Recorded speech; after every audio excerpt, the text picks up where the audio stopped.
Jadi lintang songo dari segi nama, lintang itu bintang, songo itu 9, artinya bintang itu sesuatu yang mencerahkan, menerangi, meringankan, membantu, berkiprah, berbuat baik pada orang lain. Songo itu adalah angka yang paling tinggi, paling besar. Karena kalau 10 ternyata cuma terdiri dari angka 1 dan 0. Nah, maksudnya maksimal ya kita dengan seluruh keterbatasan yang ada dan fakta yang ada, kita kombinasikan, pokoknya gerakannya maksimal. Yang kedua, bisa diartikan lintang songo ini simbolnya NU, Ahlussunnah wal Jamaah, atau sering disebut yang Islam Nusantara, atau yang disebut Islam Rahmatan lil Alamin. Nah, ini mau kita seperti itu. Jadi pada siapapun kita berbuat kebaikan, menerangi, memberikan manfaat. Itu dari segi nama. Kita berdiri dari tahun 2006. Tapi akarnya udah sebelumnya ya, kita dakwah ke masyarakat. Cuman secara legal formal dideklarasikan ini pesantren 2006. Nah, santri kita ini mulanya dulu dikit, cuman 9 orang dari sekitaran sini. Lama-lama kalau orang Jawa mengatakan gedok tular ya, atau kalau dalam teori sosiologi itu ada yang disebut dengan difusi. Jadi merembes, melingkar, meluas dari dengar. Akhirnya santri kita sekarang ini di Sumatera, mulai dari Aceh, Tapanuli, Padang, Medan, Palembang, dan Lampung. Kemudian Kalimantan seluruhnya ada, timur, barat, tengah, dan Sulawesi dari Sulawesi Tenggara. Kalau dari Jawa ini seluruhnya ya, mulai dari Malimping Banten, Cengkareng Jakarta, Tangerang, Bandung, kemudian ke timur sampai ke Jawa Tengah ya, mulai dari Wonosobo, Pantura banyak ya, mulai Pati, Jeporo, sampai Jawa Timur, sampai Banyuwangi. Dari segi geografis. Dari segi latar belakang umur, ini paling kecil kelas 3 SD, paling tua sementara ini 59. Pernah ada umur 77 tahun misalnya ya. Kemudian dari segi latar belakang sosial, mereka banyak yang yatim, piatu, duafa, broken home, orang tuanya TKI, orang tuanya pencari sampah. Jadi hampir semuanya anak-anak orang yang tidak mampu secara ekonomi.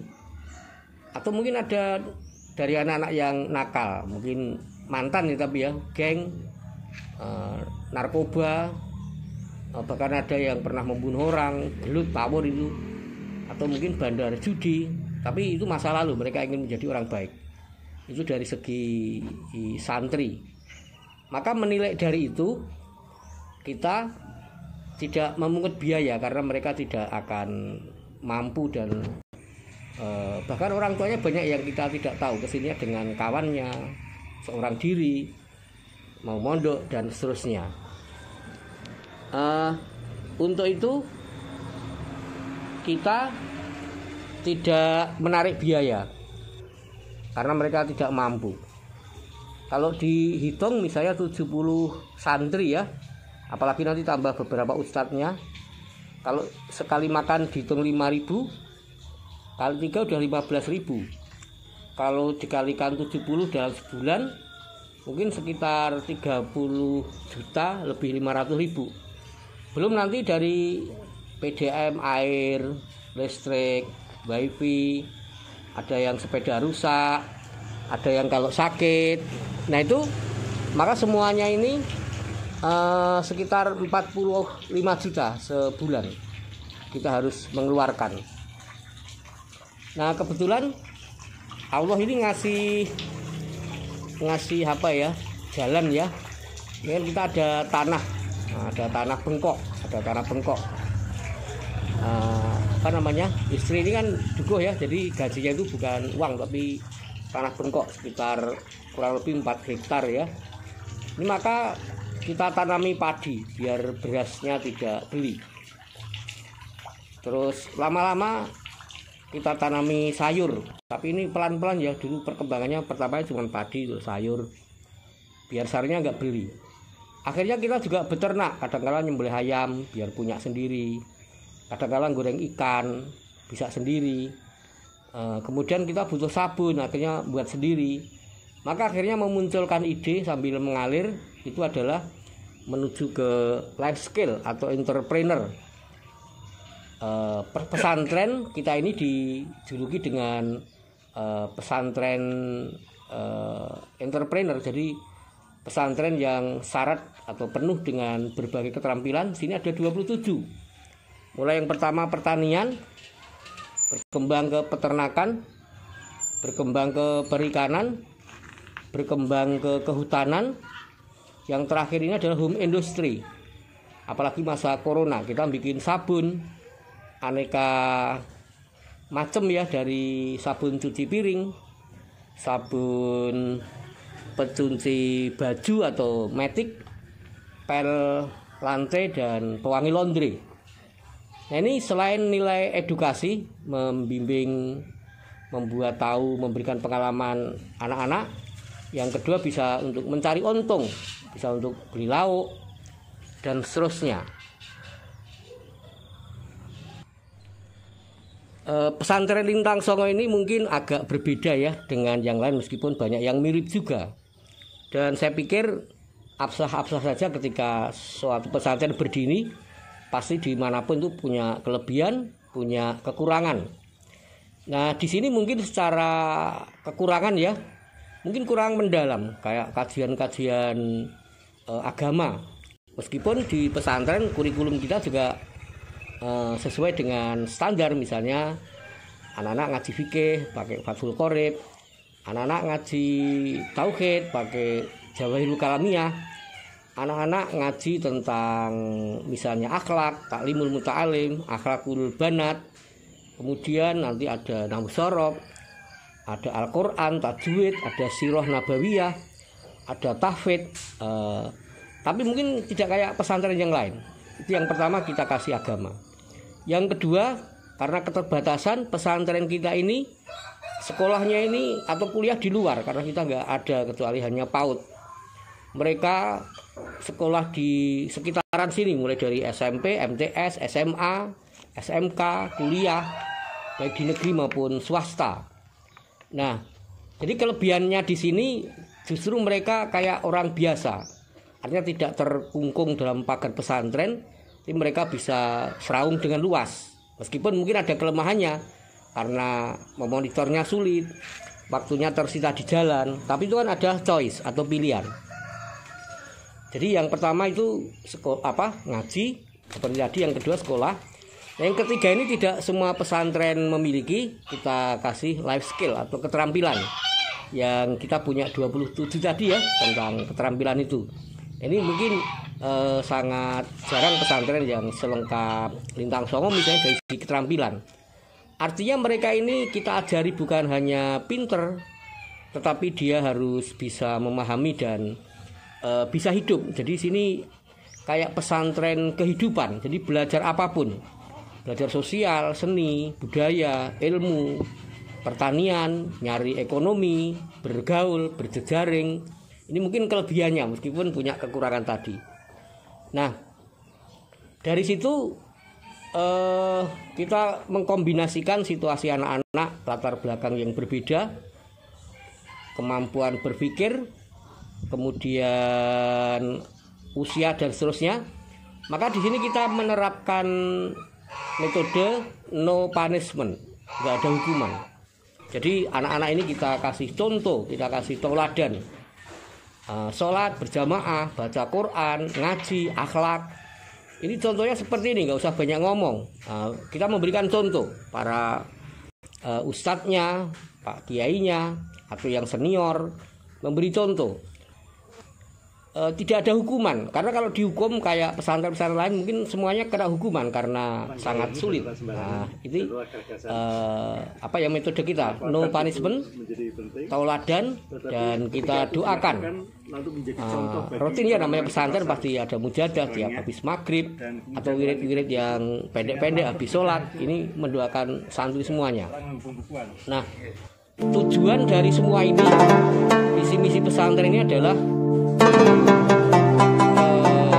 kualitas, mandiri, manfaat. Maksudnya berkualitas dia biar ngerti cara persis tentang ilmu pengetahuan, sains, teknologi. Maksudnya maksudnya mandiri, mereka harus tahu orang itu masuk agama, umum, yang terpenting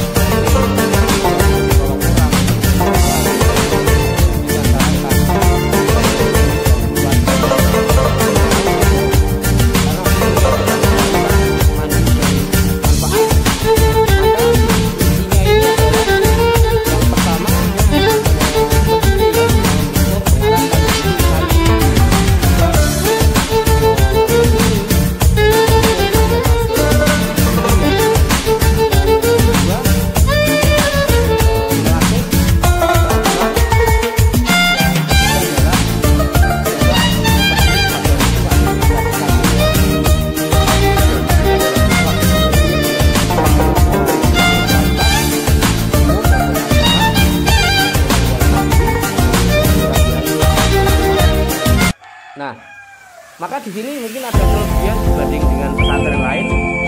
Kita mempunyai keunggulan ini jam terbangnya tinggi. Meskipun mereka mungkin lulusan SD, kejar paket, SMK, mereka sudah terbiasa karena kita latih dan kita praktekkan. Mereka membuat video sekitar, mereka mengisi pengajian, menggantikan kita latih.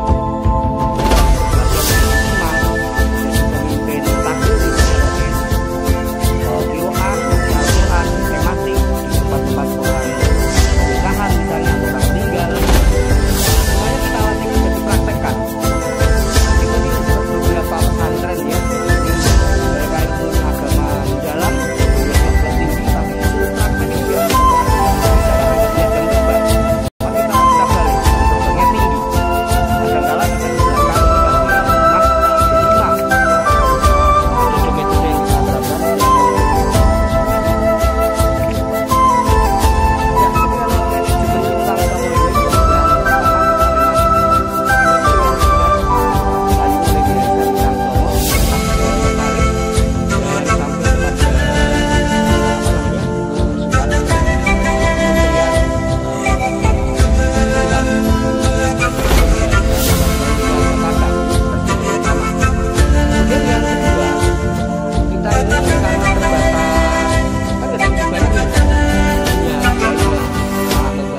keempat unsur pemerintah, mulai dari kecamatan, kabupaten, Thank you very much dan for watching this video. sekali dari pemerintah Don't forget, pusat, please dari subscribe Mabes Polri, my channel, kemudian dari give a like kementerian. and share the video.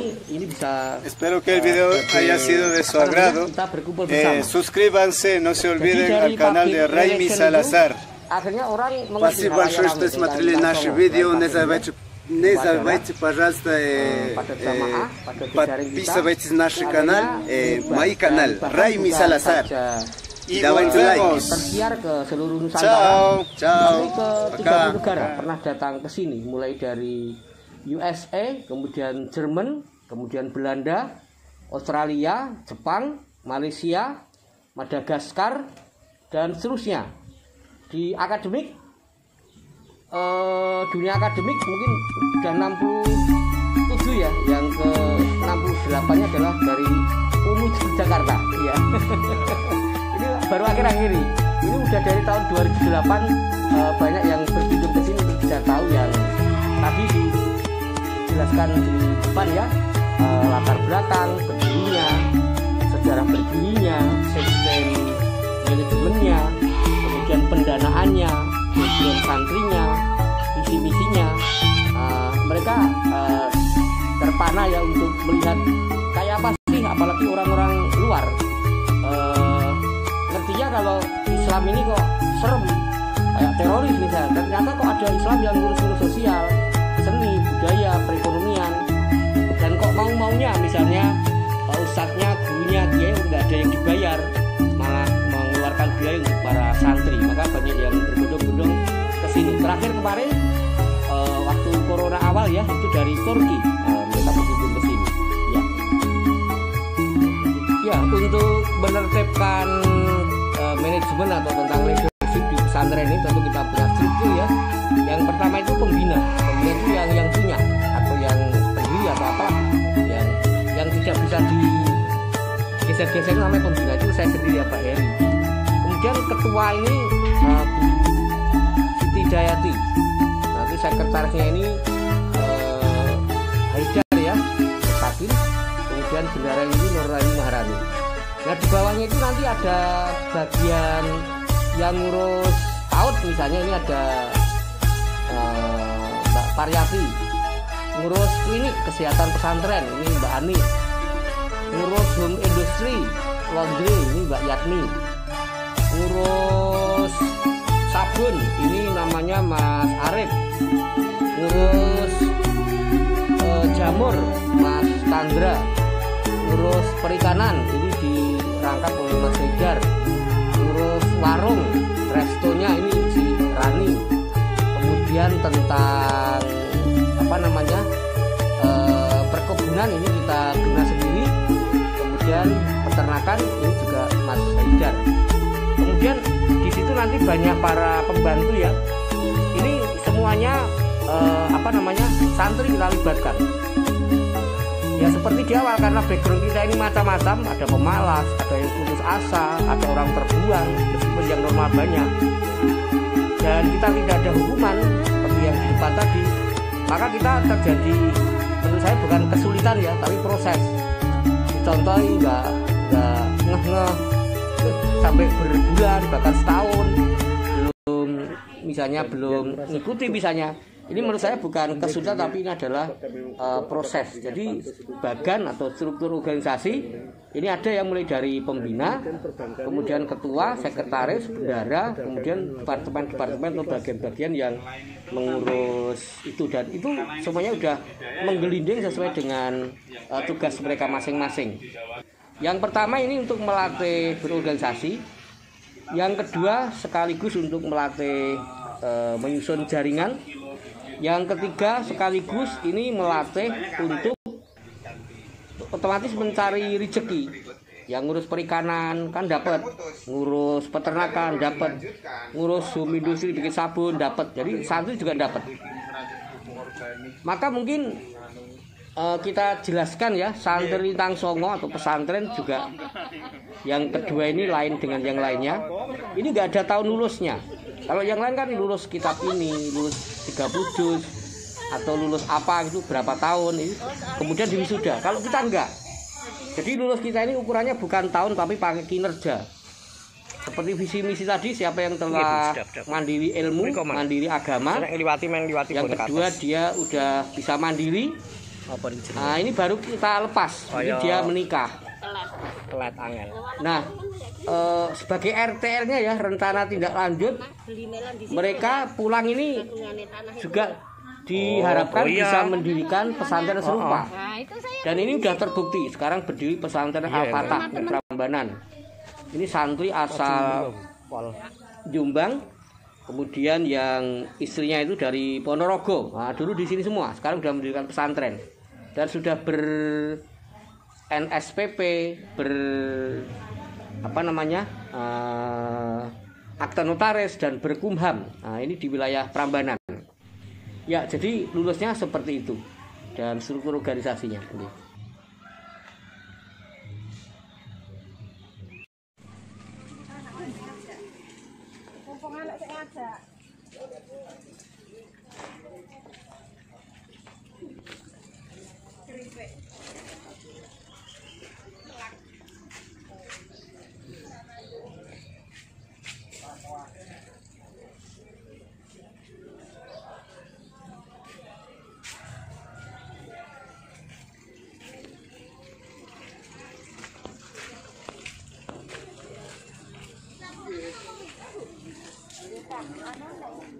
Dan kula ki enten ning kono mboten patuh kok.